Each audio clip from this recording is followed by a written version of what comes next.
A young woman from humble beginnings, Amara, finds herself thrust into a world of unimaginable wealth and power when she agrees to a shocking proposal. Pretend to be the fiancée of Prince Kwame in exchange for $10 million. What begins as a calculated arrangement to save her struggling family and secure Kwame's royal legacy spirals into an intricate web of emotions, betrayal, and high stakes danger. As Amara steps into the opulent palace, she discovers that the prince's life is far from a fairy tale. Hidden behind the glittering facade are family expectations, secrets, and a shadowy figure from Kwame's past, one determined to reclaim what she believes is hers. Amidst the chaos, Amara and Kwame form an unexpected bond. But can love grow in a relationship born from lies? Their journey takes a dark turn on their wedding day when tragedy strikes, leaving everything Amara and Kwame have built hanging by a thread. With the weight of the kingdom pressing down on them and the scars of betrayal fresh, Amara must decide if she can fight for a love she never expected to find or walk away forever. What happens when a love built on deception is tested by the harshest truths? Will Amara's strength and Kwama's determination be enough to defy the odds, or will their story end in heartbreak? Their destiny awaits, but so do the challenges that could tear them apart. Amara squatted by the roadside stall, arranging the last of the cocoa beans her family had brought to the weekly market. Her hands, calloused from years of farm work, moved swiftly, but her eyes kept darting to her younger siblings, who were laughing and chasing each other near the edge of the market. She couldn't help but smile, though the weight of their circumstances pressed heavily on her heart. At just 20 years old, Amara had shouldered responsibilities far beyond her years. She was the eldest of four children, and their small cocoa farm in a rural Ghanaian village barely earned enough to feed them, let alone cover school fees or medical expenses. The sound of her mother coughing in the distance snapped her out of her thoughts. Amara looked over and saw the thin, frail figure of her mother, seated on a makeshift stool under the shade of a baobab tree. The cough had worsened over the past few months, and every attempt to take her to the nearest clinic had been thwarted by their lack of funds. Amara clenched her fists. She had to find a way out, a way to lift her family out of poverty. But opportunities were scarce in their small village, where dreams seemed to die before they even had a chance to take flight. As the afternoon sun blazed overhead, a sleek black SUV pulled into the dusty market square, instantly drawing the attention of the villagers. Amara paused, her curiosity piqued as the car door opened and a woman stepped out. She was unlike anyone Amara had ever seen. Dressed in a crisp white linen suit and towering heels, the woman exuded an air of sophistication that felt entirely out of place in their humble surroundings. The woman's dark sunglasses reflected the bustling market as she scanned the scene, her gaze eventually landing on Amara's stall. Amara's heart skipped a beat when the woman began walking toward her. The crowd parted as if by instinct, murmurs trailing in her wake. The woman stopped in front of Amara's stall, removed her sunglasses, and smiled. "You must be Amara," she said in fluent but accented Twi, surprising Amara with her familiarity. "Yes, madam," Amara replied cautiously, wiping her hands on her faded skirt. "How can I help you?" "My name is Madam Rose," the woman introduced herself, her voice smooth and authoritative. I've been traveling across Ghana, scouting for opportunities to help young women like yourself. You see, I run a recruitment agency in Johannesburg, South Africa. We help connect hardworking people with families in need of domestic workers. Would you be interested in working abroad? Amara blinked, unsure if she'd heard correctly. Work abroad, she echoed, her voice tinged with disbelief. Yes, in South Africa, Madame Rose continued. The pay is excellent, and you would live in comfort while working for one of the wealthiest families in Johannesburg. With your earnings, you could support your family and perhaps even send your siblings to school. Amara's mind raced. The offer sounded too good to be true, but the thought of helping her family was irresistible. How much would it cost to go? She asked hesitantly. There's a placement fee, Madame Rose admitted, her smile never faltering. It covers your visa, travel expenses, and paperwork, but I assure you it's a small investment compared to what you'll earn in return. The words small investment echoed bitterly in Amara's ears. In their world, even a small investment could mean losing everything. But as she glanced at her mother, still coughing under the tree, and her siblings, who were now hungrily eyeing a street vendor's roasted plantains, Amara felt a surge of determination. She couldn't let this opportunity slip away. That evening, Amara brought the news to her family. Her father, a stoic man who rarely expressed emotion, listened in silence as Amara explained Madame Rose's offer. Her mother, on the other hand, immediately voiced her concerns. What if it's a scam? She asked, her voice shaking. What if they take you away and we never see you again? I'll be fine, Mama, Amara said, though she wasn't entirely sure herself. This is our chance. If I stay here, nothing will change. But if I go, I can send money home. I can help us. After hours of debate, tears, and silent prayers, the family made the difficult decision to sell part of their cocoa farm to cover the placement fee. The money was handed over to Madame Rose, who assured them that Amara would be well taken care of. The journey to Johannesburg was both thrilling and nerve-wracking for Amara. It was her first time on a plane, and as she gazed out the window at the clouds, she couldn't help but dream of the new life awaiting her. She imagined sending home crisp South African rand to rebuild their farm, pay her siblings' school fees, and maybe even build a proper house for her family. But her dreams were abruptly interrupted when the plane landed and a man in a sharp black suit greeted her at the airport. He introduced himself as Mr. Dlamini, the chief of staff for the family she would be working for. Without offering any further explanation, he ushered her into a waiting car.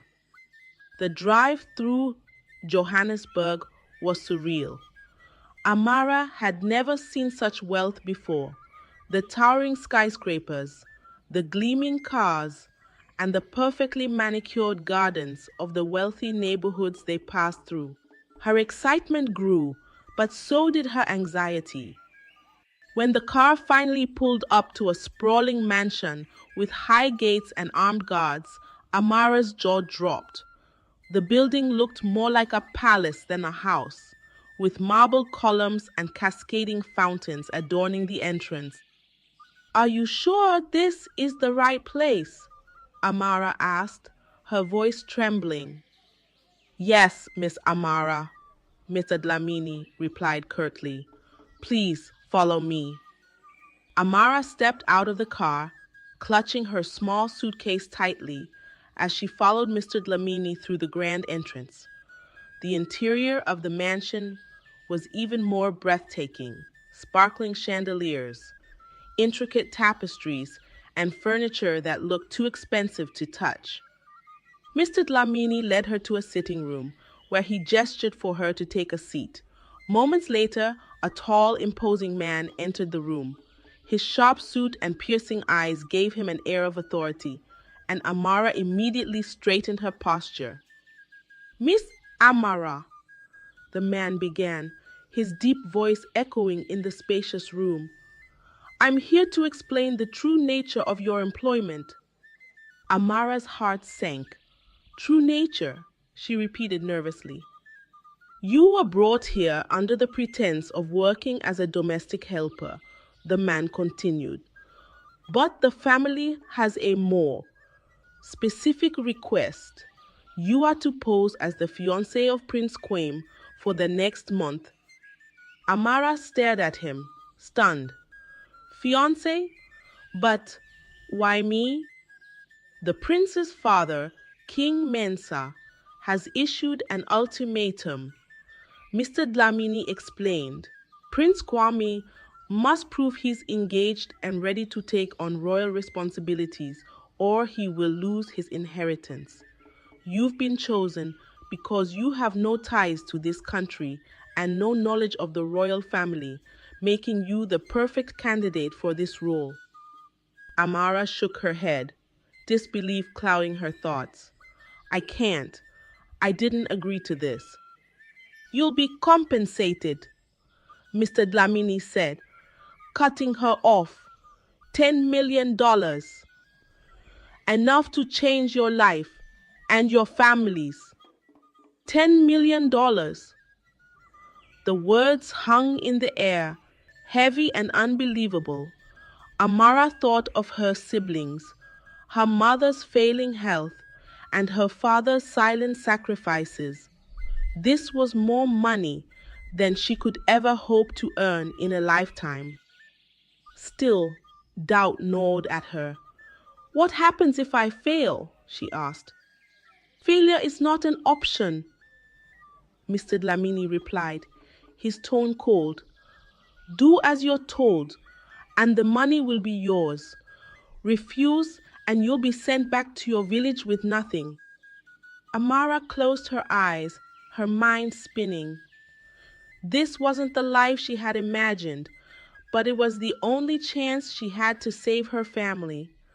Taking a deep breath, she opened her eyes and nodded. "I'll do it," she said, her voice steady despite the fear rising in her chest. Mr. Dlamini smiled, though it didn't reach his eyes. "Good. Your training begins tomorrow." As Amara was escorted to her new room, she couldn't help but feel like she had traded one set of chains for another. But deep down, she resolved to see it through, for her family's sake, if nothing else. Amara woke the next morning to the sound of a light knock on her bedroom door.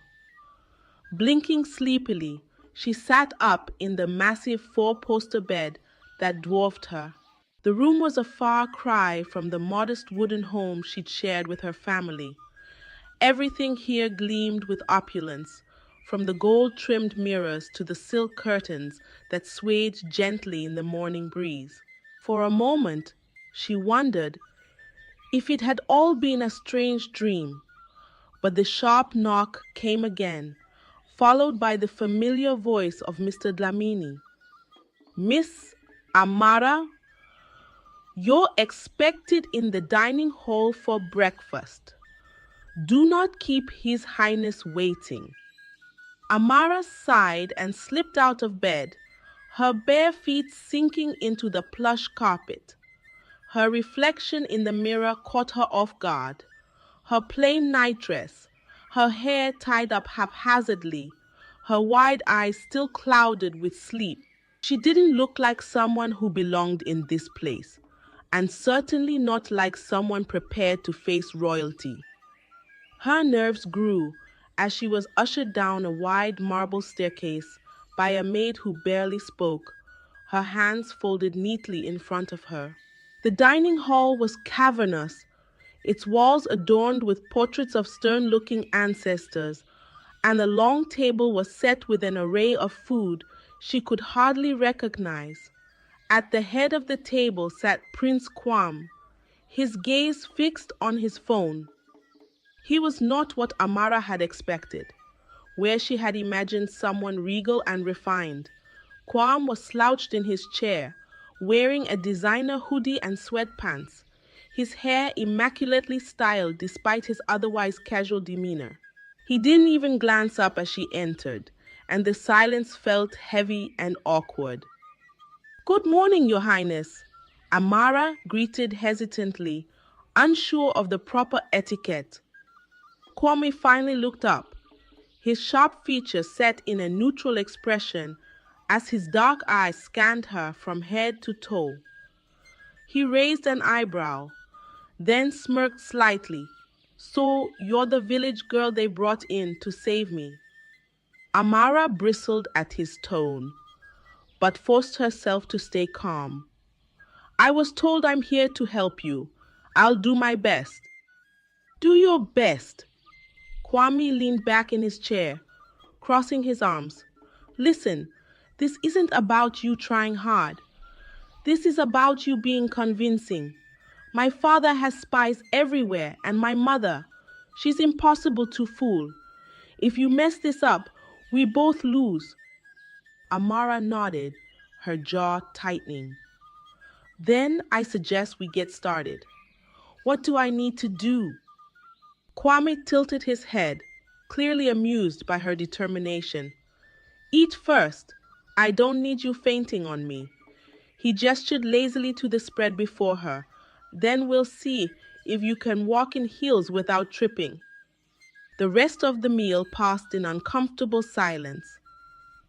Amara picked at the unfamiliar dishes, her appetite dulled by the daunting task ahead. After breakfast, Kwame led her to a room that looked like a high-end boutique. Racks of designer dresses lined the walls, and a row of shoes so polished they seemed to sparkle sat beneath them. "This," Kwame announced, gesturing to the room, "is your arsenal. You'll need to look the part of a princess. Flawless, elegant, untouchable. Think you can handle that?" Amara hesitated, glancing at her worn sandals and simple dress. "I'll try." Kwame rolled his eyes and clapped his hands. A team of stylists appeared as if summoned by magic. They swarmed around Amara, measuring, pinning, and styling with such precision that she barely had time to process what was happening. By the time they stepped back, she hardly recognized herself. Her hair was swept into an elegant updo, her makeup subtle but flawless, and the emerald green dress they'd chosen hugged her figure perfectly. Kwame gave her an appraising look. "Not bad," he said, though his tone lacked enthusiasm. "Now, let's see if you can act the part." The next few hours were grueling. Kwame and Mr. Dlamini took turns coaching her on royal etiquette, teaching her how to walk, sit, and even laugh in a way befitting of a prince's fiancée. Amara stumbled through the exercises, her frustration mounting as Kwame criticized her every move. "Stop slouching," he snapped. "You look like you're about to collapse." "I'm trying," Amara shot back, her patience wearing thin. "Do you have any idea how hard this is for me?" Kwame's eyes narrowed, and for a moment she thought he might yell. Instead, he smirked. "Welcome to my world," he said, his voice dripping with sarcasm. "Everything here is hard. Get used to it." By the end of the day, Amara was exhausted. Her feet ached from the endless practice in towering heels, and her head was spinning from all the rules and instructions she'd been forced to memorize. But there was no time to rest. That evening, she was to accompany Kwame to a charity gala. a trial run to test whether she could hold her own in public. The car ride to the event was tense. Kwame sat beside her in the back seat, his tuxedo perfectly tailored, his cologne faint but intoxicating. He didn't speak, but Amara could feel his gaze on her as she stared out the window, trying to calm her nerves. "Relax," he said finally. "You look like you're going to throw up." "I feel like I might," Amara admitted. "What if I say the wrong thing? What if I—" "You won't," Kwame interrupted, his tone surprisingly gentle. "Just stick to the script. Smile, nod, and let me do the talking. You'll be fine." Amara took a deep breath and nodded. The car pulled up to the venue, and the sight of the grand hall made her stomach flip. Photographers lined the red carpet, their cameras flashing as other guests arrived in glittering gowns and sharp suits. Kwame stepped out first, offering his hand to Amara. She hesitated for a split second before placing her hand in his, letting him help her out of the car. The flashes were blinding as they made their way down the red carpet. Amara kept her head high, her heart pounding in her chest. Kwame's hand rested lightly on her back, guiding her through the crowd as reporters shouted questions. "Prince Kwame, who's the lucky lady? Is this your fiancée? What's her name?" Kwame smiled for the cameras, his confidence unwavering.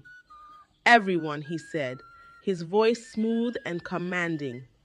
"Meet Amara, the love of my life." Amara's cheeks burned, but she managed to smile, her mind racing as she replayed the lines they'd rehearsed. For the next hour, she followed Kwame's lead, introducing herself to dignitaries and making small talk that felt painfully rehearsed. But despite her nerves, she began to notice something surprising. Kwame, for all his arrogance and sarcasm, had a natural charm that seemed to put people at ease. He was quick-witted, effortlessly drawing laughter from the crowd, and for the first time, Amara saw glimpses of the man beneath the title. By the time the evening ended, Amara was both relieved and exhausted. As they climbed back into the car, she let out a long sigh, leaning her head against the seat. "You survived," Kwame said, his tone teasing, but not unkind. "Not bad for a village girl."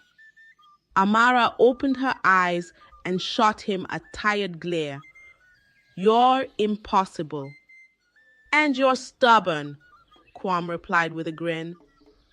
"Maybe this won't be so bad after all." Amara couldn't help but smile, despite herself. For the first time since she'd arrived, she felt a flicker of hope. Perhaps, just perhaps, she could make this work. The days following the gala were a whirlwind for Amara. The event had gone better than she had dared hope, and while she still felt like an outsider in the royal world, she was beginning to adapt. Her days were consumed with relentless training in etiquette, fashion, and public speaking, each session leaving her more exhausted than the last. Yet, amidst the exhaustion, Amara noticed something unexpected. Prince Kwame was changing. Initially, Kwame had been aloof and sarcastic, treating her as little more than a pawn in his charade. But as they spent more time together, his sharp edges began to soften. He started lingering after their training sessions, offering pointers that were less cutting and more encouraging. He even laughed more often, his grin revealing a boyish charm that caught Amara off guard. It was during these quiet moments that Amara glimpsed the man beneath the royal facade. A man who carried his own burdens, even if he hid them behind a mask of confidence, even if he hid them behind a mask of confidence. One sunny afternoon, the two found themselves alone in the royal garden, an oasis of vibrant flowers and manicured hedges that seemed to stretch endlessly. Amara had been practicing her walk in a particularly cumbersome gown when she stumbled, catching herself on a low stone wall. Kwame, who had been lounging nearby with a book, looked up and smirked. Still struggling, village girl? He teased, setting the book aside. Amara shot him a glare, but couldn't suppress a small smile. If you think it's so easy, why don't you try walking in this thing? Kwame raised an eyebrow.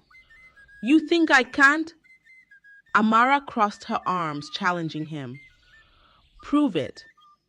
To her astonishment, Kwame stood and strode over, gesturing for her to hand him the gown. Laughing, Amara draped the heavy fabric over his shoulders, and he attempted to mimic her poised walk.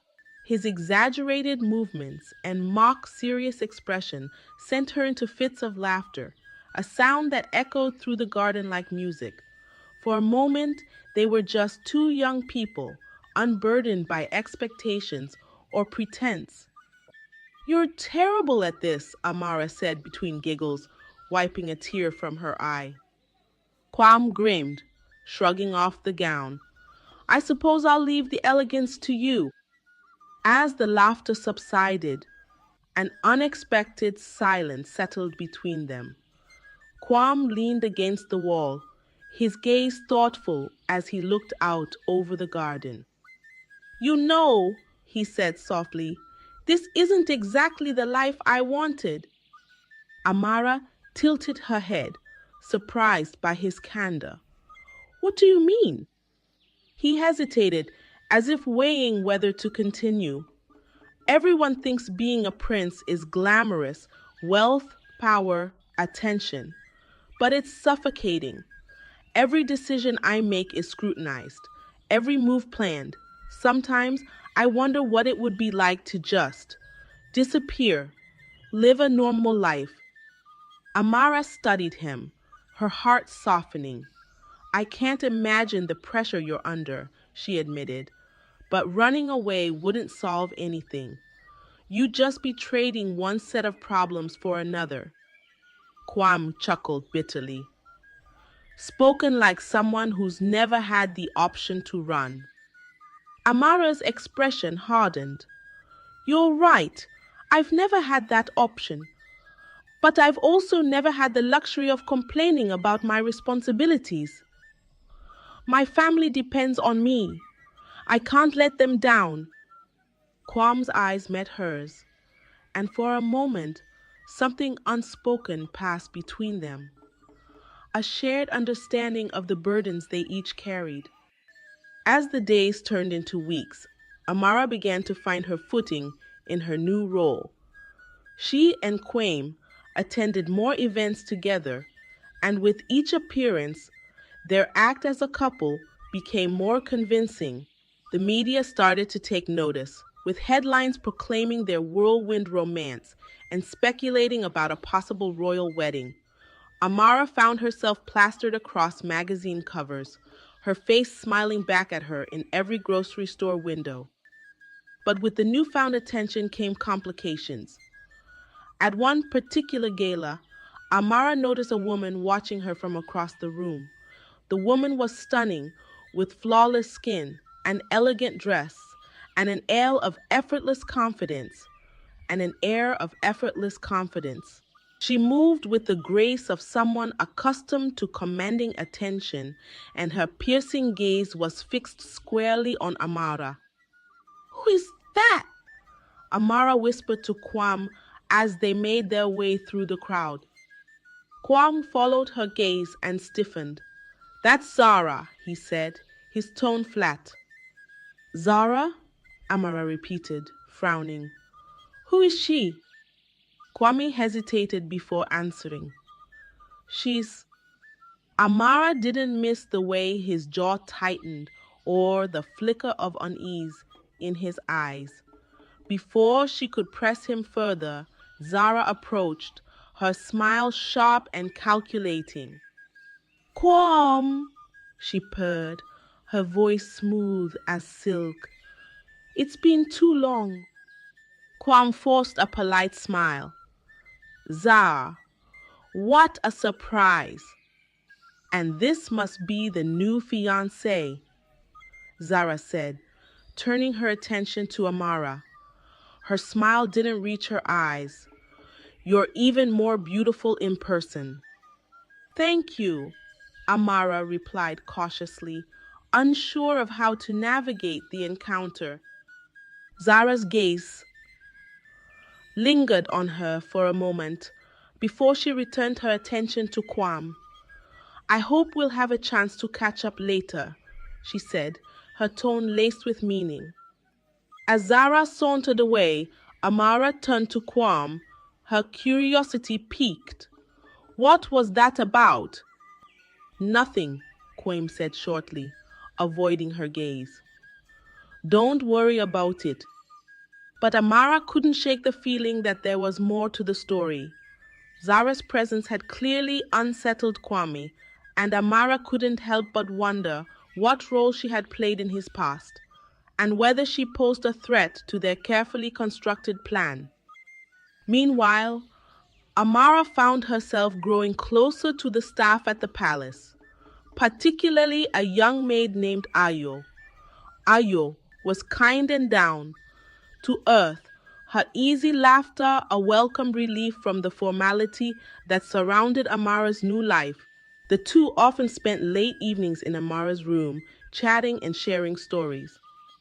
"You're braver than I could ever be," Ayo said one night as they sat by the fireplace, pretending to be a prince's fiancée. "I'd be terrified." Amara smiled wryly. "I am terrified every day, but I don't have a choice." Ayo's expression softened. "You're doing better than you think. Even the staff are starting to believe it." "Thanks, Ayo," Amara said, grateful for her friend's encouragement. But as the bond between Amara and Ayo grew, so did the tension with Kwame. Their occasional moments of camaraderie were increasingly overshadowed by the pressure of their roles. Kwame grew more irritable, snapping at Amara during training sessions and retreating into silence after events. Amara tried to understand, but the growing distance between them left her feeling isolated. It all came to a head one evening when Kwame and Amara were rehearsing for an upcoming interview. Kwame had been unusually short-tempered all day, and Amara's patience finally snapped. "Why are you acting like this?" she demanded. "If you hate this so much, why don't you just tell your father the truth?" Kwame glared at her, his eyes blazing. "You think it's that simple? You have no idea what's at stake." "Then tell me," Amara shot back. "Because right now, it feels like I'm the only one trying to make this work." The room fell silent, their heated words echoing in the stillness. Kwame's shoulders sagged, the anger draining from his face. "I'm sorry," he said quietly. "You're right. This isn't fair to you."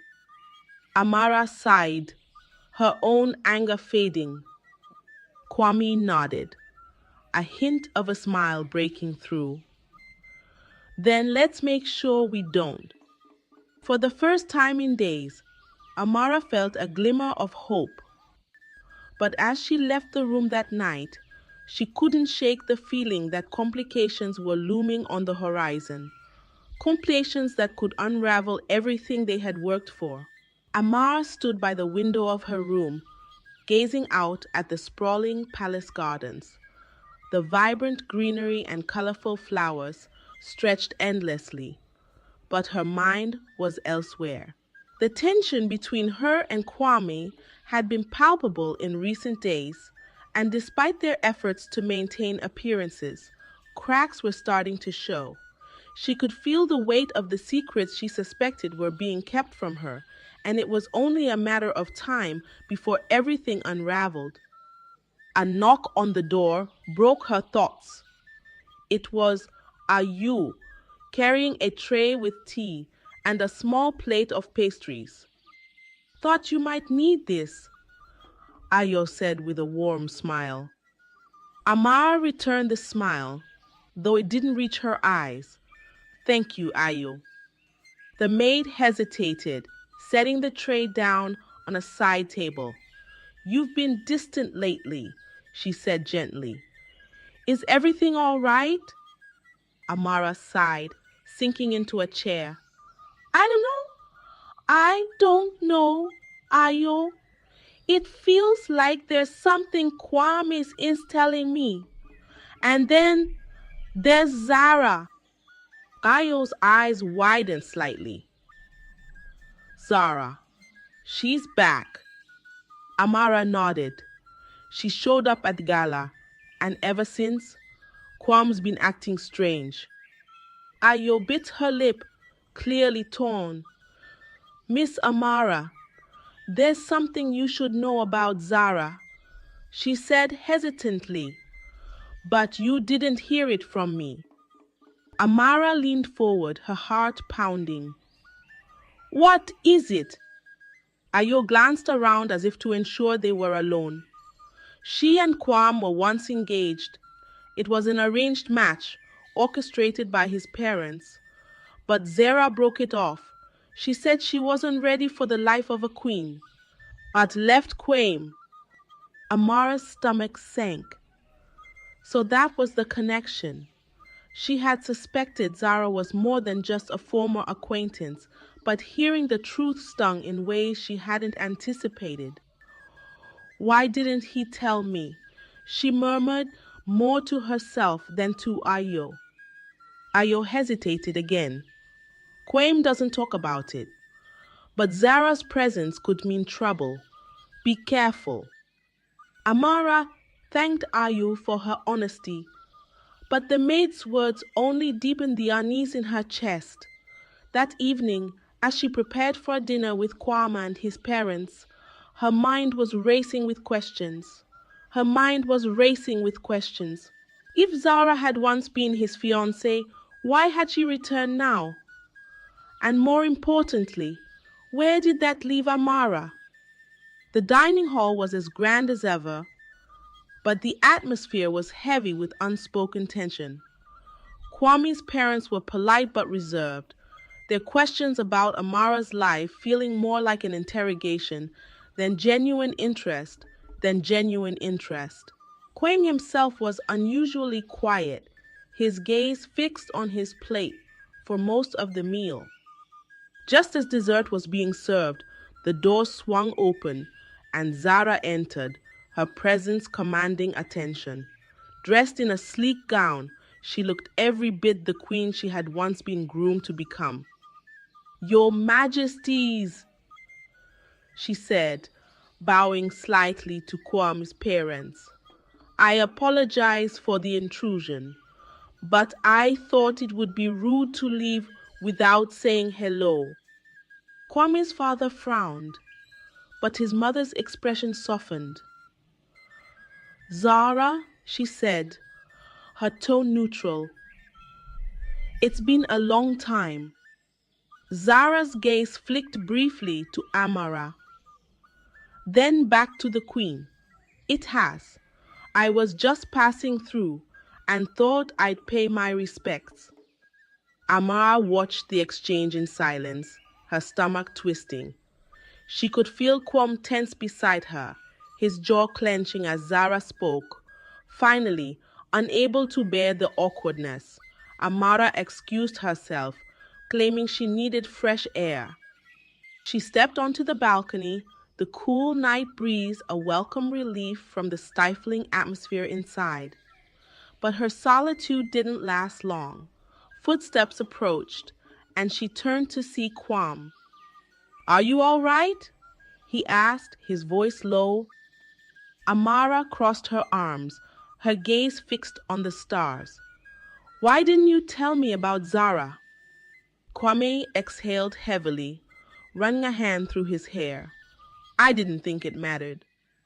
It does to me, Amara said, turning to face him. I'm supposed to be your fiancée, Kwame. If we're going to make this work, I need to know what I'm up against. Kwame hesitated, then leaned against the balcony railing. Zara and I were engaged, yes, but it wasn't my choice. It wasn't my choice.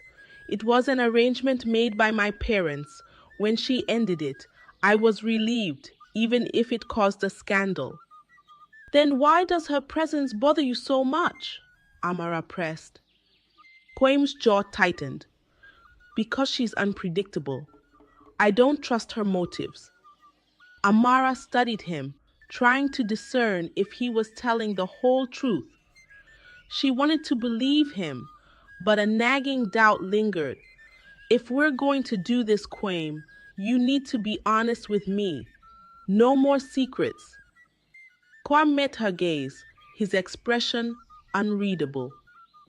But Zara's reappearance wasn't the only revelation Amara faced that week. A few days later, while searching for a book in the palace library, she stumbled upon a document that made her blood run cold. It was a contract detailing the terms of her arrangement with Kwame. She had never seen the full agreement before, but now, with the document in hand, the truth stared back at her in black and white. One clause in particular stood out. Upon successful completion of the engagement period, Amara will be compensated with a sum of $10 million. Her breath caught. She had known there was money involved, but seeing the exact figure laid out so starkly made her feel sick. To the royal family, she was just a tool, a means to an end, and Kwame, for all his moment of kindness, had been complicit in keeping this from her. Anger and betrayal coursed through her as she stormed into Kwame's study, clutching the contract. He looked up from his desk, startled by her sudden entrance. Care to explain this? Amara demanded, throwing the document onto the desk. Kwame's expression darkened as he glanced at the paper. Where did you find that? In the library, Amara snapped. Not the point. You've been lying to me, Kwame. This wasn't just about helping you. It was about money. I'm nothing more than a paid actress to you. It's not like that, Kwame said, rising to his feet. Yes, there's money involved, but it doesn't change the fact that... That what? Amara interrupted, her voice rising. That you needed someone to clean up your mess.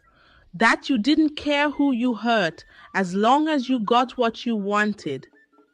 Kwame's face twisted with frustration. Do you think this is easy for me? I didn't ask for any of this, Amara. I'm trying to navigate a life I didn't choose. And yes, I made mistakes. But don't act like you're the only one who sacrificed something. Amara shook her head, tears welling in her eyes. You could have told me the truth, Kwame. Instead, you let me believe we were partners in this. Now I don't know what to believe. She turned and walked out, leaving Kwame standing alone in the study. As she retreated to her room, Amara felt a heaviness settle in her chest. The trust she had started to build with Kwame was shattered, and she wasn't sure if it could ever be repaired. Amara spent the night in restless turmoil, replaying her confrontation with Kwame over and over and over in her mind. The betrayal she felt was deep, a wound that seemed impossible to heal. Her trust had been shattered, and the carefully constructed facade of their partnership had crumbled. By morning, she resolved to leave. There was no point in staying when every moment in the palace felt like a reminder of her naivety. She packed her modest belongings into a small suitcase and wrote a note to Kwame, leaving it on the desk in her room. It was short and to the point. This was never my world. I'm going back to where I belong. As she stepped out of the palace gates, she felt an odd mix of relief and sadness. The weight of deception still lingered, but a part of her couldn't ignore the moments of connection she'd shared with Kwame. She dismissed the thought quickly. Those moments, she reminded herself, had been built on lies. Kwame stared at the note in his hands. The edges crumpled where his fingers gripped it tightly. He read and reread the words, his heart sinking further each time. Amara was gone.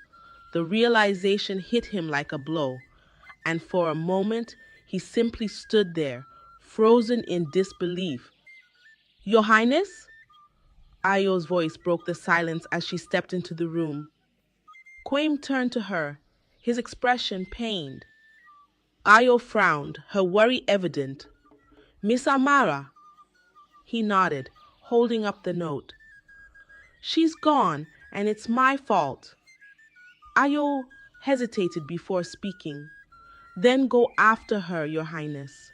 If you truly care for her, prove it. Kwame looked at her, the weight of her words sinking in. For too long, he had been focused on protecting his own image, his own future. But Amara had become more than just a solution to his problems. She had become someone he couldn't bear to lose. Without another word, Kwame grabbed his coat and left the room, determination etched into his features. Amara had returned to a small inn in the outskirts of the city, a place far removed from the grandeur of the palace. It was humble, with peeling paint and creaking floorboards, but it felt real, a stark contrast to the opulence she had left behind. She spent the day wandering the streets, trying to reacquaint herself with a simpler life. The smells of street food, the chatter of vendors, the warm sun on her skin. It was all familiar and comforting. Yet, she couldn't shake the hollow ache in her chest. As evening fell, she returned to the inn, only to find Kwame waiting for her in the dimly lit lobby. He stood as she entered, his eyes locking onto hers. Amara, he said softly, his voice laced with emotion. She stopped in her tracks, her heart skipping a beat. What are you doing here? She asked, her tone guarded. I came to apologize, Kwame said, stepping closer. I should have told you everything from the start. I should have trusted you. Amara crossed her arms, her expression unreadable. You let me believe this was about something real, Kwame. But it was just a business arrangement to you. It started that way, he admitted. But it's not anymore. Somewhere along the way, you became more than just a partner in this charade. You've shown me what it means to fight for something bigger than myself. You've made me see the world differently. Amara's defenses wavered, but she remained cautious. Words are easy, Kwame. How do I know this isn't just another performance? Kwame took a deep breath, his gaze steady. I don't have all the answers, Amara. But I do know this. I can't lose you. Not like this. There was a raw sincerity in his voice that made her chest tighten. For a long moment, neither of them spoke. Then Amara sighed, her shoulders slumping. You broke my trust, Kwame, she said quietly. It's not something that can be fixed overnight. I know, he replied. But I'm willing to spend as long as it takes to earn it back. Amara studied him, searching his face for any hint of deception.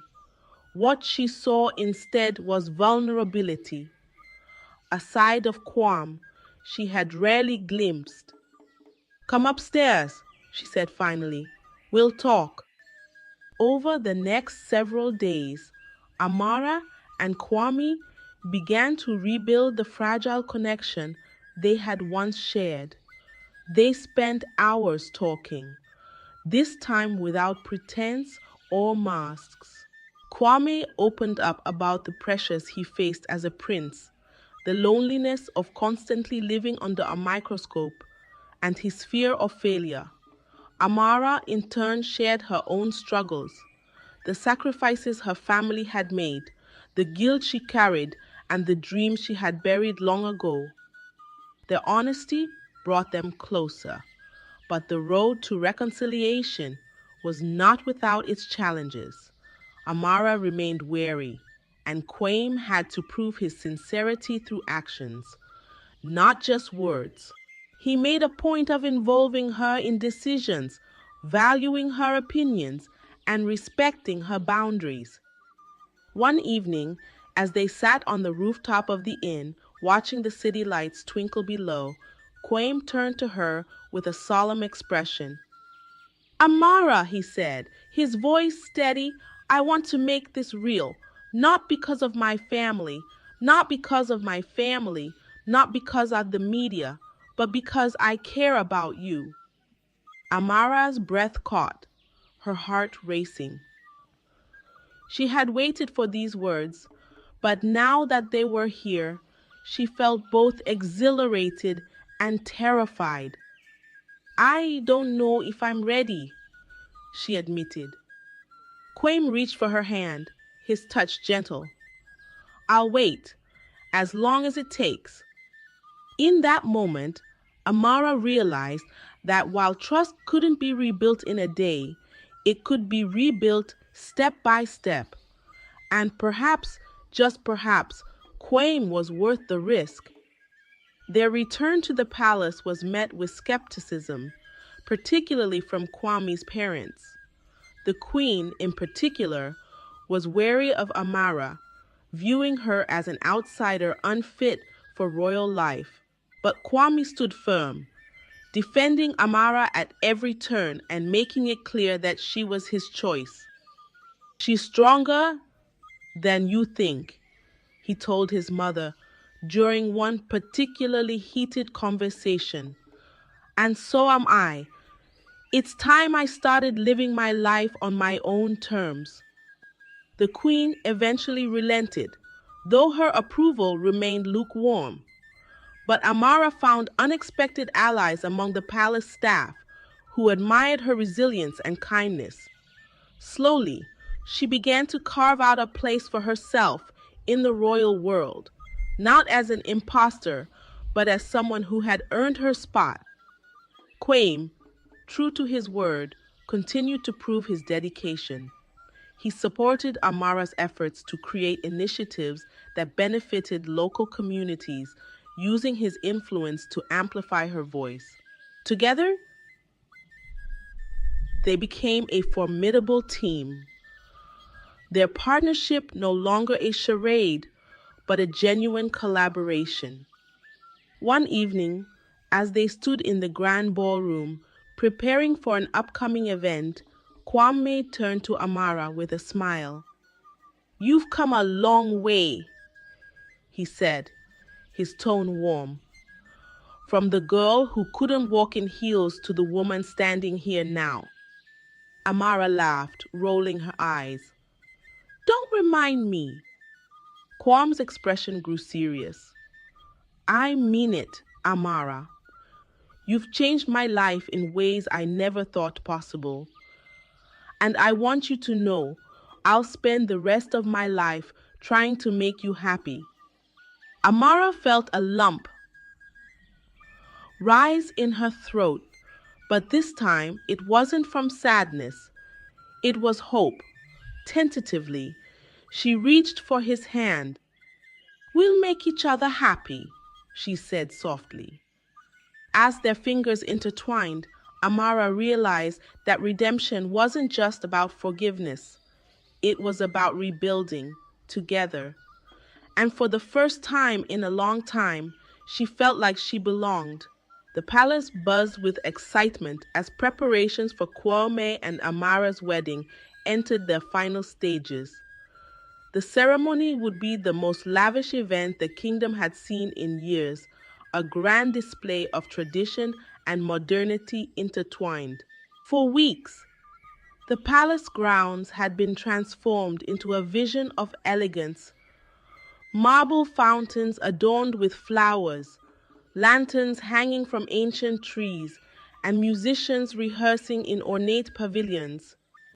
Amara stood in her dressing room, gazing at her reflection in the gilded mirror.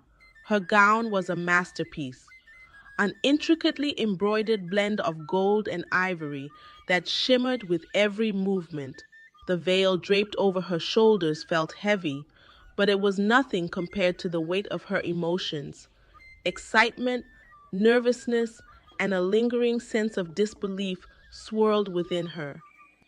Gaio stepped into the room beaming. "You look like a queen already," she said, adjusting the veil. Amara smiled, her fingers brushing over the fabric.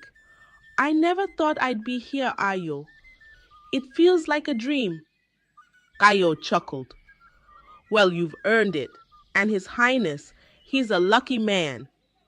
The compliment made Amara blush. Despite their rocky start, Kwame had proven himself time and time again, and she felt a growing confidence in their partnership. Today wasn't just a union of convenience, it was the start of something real.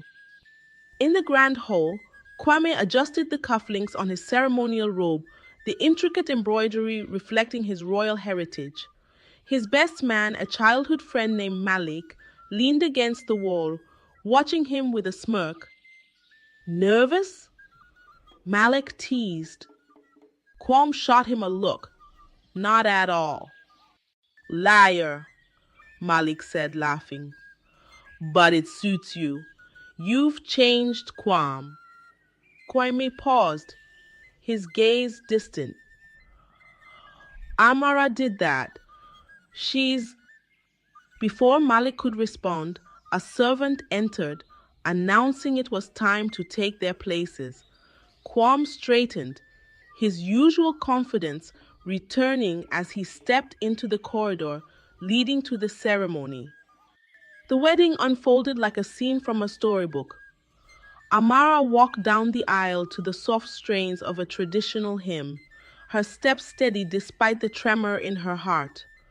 Kwame stood at the tremor in her heart. Kwame stood at the altar, his gaze locked on hers, and for a moment the world seemed to fade away. The vows were heartfelt, each word spoken with sincerity that resonated through the hall. When the officiant pronounced them husband and wife, a thunderous cheer erupted, and Kwame lifted Amara's veil to kiss her. The moment was perfect, and the crowd's applause felt like an affirmation of their journey. As the reception began, guests mingled in the palace gardens, sipping champagne and marveling at the grandeur of the event. Amara and Kwame moved through the crowd, accepting congratulations and posing for photographs. Yet, amidst the joy, Amara couldn't shake a sense of foreboding. It was an inexplicable feeling, a shadow that loomed over the celebration. Later that evening, Kwame pulled Amara aside, leading her to a quiet terrace overlooking the gardens. The moonlight bathed them in a soft glow, and the distant sound of music created a magical atmosphere. "I have something for you," Kwame said. Reaching into his pocket, he pulled out a small velvet box and opened it to reveal a delicate gold necklace adorned with a single sapphire. Amara gasped. "It's beautiful." It belonged to my grandmother, Kwame said, fastening the necklace around her neck. She always said it was meant for the woman who would stand by my side. Amara touched the pendant, tears brimming in her eyes. Thank you, Kwame. He cupped her face in his hands, his expression tender. You've given me so much, Amara. I promise I'll spend the rest of my life making you happy. Their moment was interrupted by Malik, who appeared at the door with an apologetic smile. Sorry to intrude, but there's a situation. Kwame frowned. What kind of situation? Before Malik could elaborate, a commotion erupted from the gardens. Shouting voices and the sound of breaking glass shattered the tranquility. Kwame and Amara exchanged a glance before hurrying toward the noise, Malik close behind. The scene in the gardens was chaotic. A group of uninvited individuals, their faces partially obscured by scarves, had forced their way into the reception. Security guards were already moving to contain the situation, but the intruders seemed determined to make their presence known. Amara clung to Kwame's arm, her heart racing. What's going on?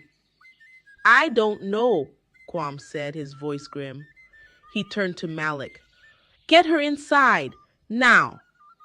Malik nodded, taking Amara's arm, but she resisted. No, I'm staying with you. Kwame hesitated, torn between protecting her and addressing the threat. Amara, please. I need to know you're safe. Reluctantly, she allowed Malik to lead her toward the palace, but she glanced back, worry etched across her face.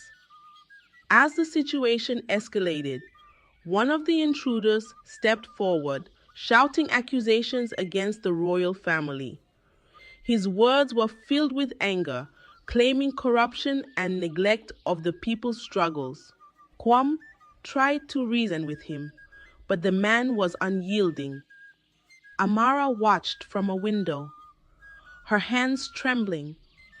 She felt helpless, trapped between wanting to intervene and knowing she would only complicate matters. Then, without warning, one of the intruders drew a weapon. The crowd gasped, and the guards reacted swiftly, disarming the man before he could cause harm. But in the chaos, another intruder threw a crude explosive device toward the palace steps where Kwame stood.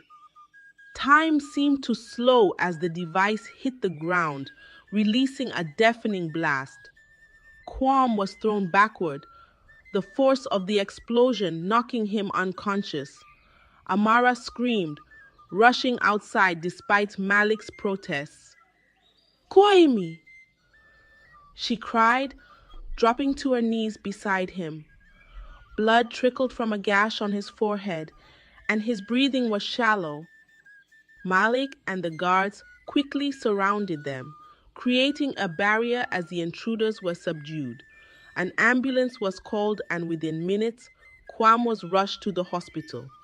Amara rode with him, her hand clutching his, tears streaming down her face. Stay with me, Kwame, she whispered. Please. The hospital was a blur of sterile hallways and tense faces. Doctors worked frantically to stabilize Kwame, while Amara sat in the waiting room, her mind racing. She replayed the events over and over, wondering if she could have done something to prevent it. Hours passed before a doctor emerged, his expression grave. He's stable, but the injuries are serious. He's in a coma, and it's hard to say when, or if, he'll wake up. Amara felt the world tilt around her. She clutched the sapphire pendant at her neck, its cool surface grounding her as she struggled to process the news.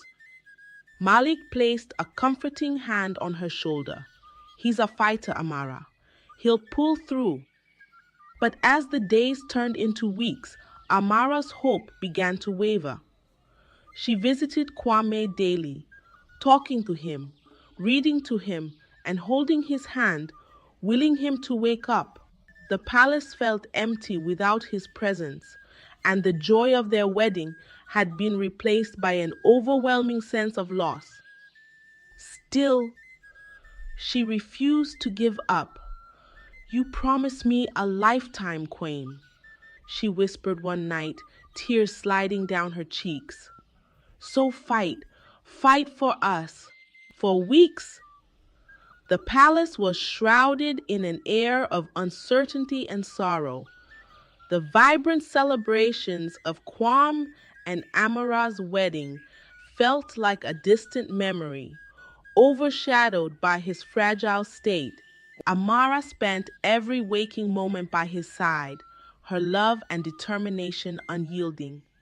She spoke to him softly, recounting stories of their journey together, hoping her voice would somehow pull him back to consciousness. One evening, as the sun set and bathed the room in a golden glow, Amara sat by Kwame's bed, holding his hand. "You once told me that I changed you, that I gave you a reason to fight for something more. Well, now it's your turn to fight for something more. Well, now it's your turn to fight for..."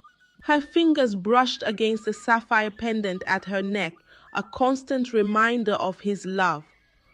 "I need you, Kwame. We all do." Her words hung in the air, unanswered. The rhythmic beeping of the machines was the only response. Days later, a miracle occurred. As Amara sat dozing in her chair, her head resting on the edge of Kwame's bed, she felt a faint pressure on her hand. Her eyes snapped open, and she looked down to see his fingers twitching. "Kwame?" she gasped, her heart leaping.